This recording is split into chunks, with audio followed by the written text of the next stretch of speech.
Mga kabady, mayroon nagtatanong sa atin ano raw ang pagkaiba ng direct bribery na nakasulat sa ating Article 210 at itong corruption of public officials na nakasulat naman sa Article 212 ng ating Revised Penal Code.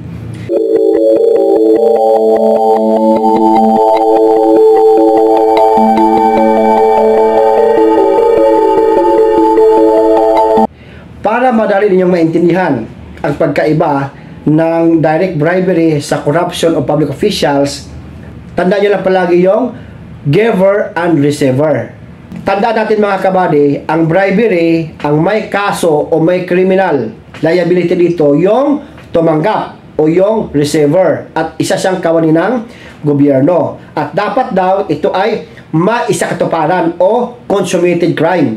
Kasi pag hindi ito tinanggap, so wala pong bribery doon. Dapat matanggap niya muna yung alok, yung regalo mo, yung pangako mo, yung handog mo, para makasuhan siya ng direct bribery or bribery.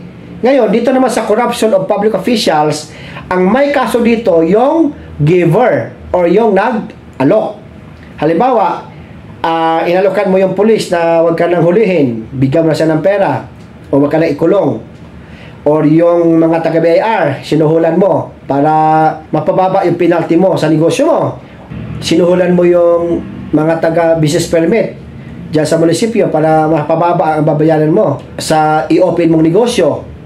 Ikaw ay makakasuha ng corruption of public officials kasi nanuhol ka.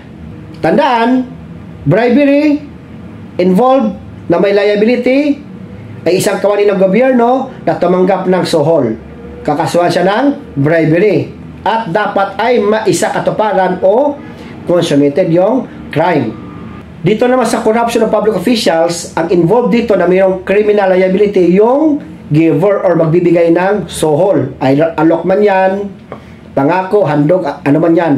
At hindi tinanggap ng isang public officials, kakasuhan siya ng corruption of public official. At ito ay pwedeng attempted or consummated. Mga kabady, iba na ang may alam.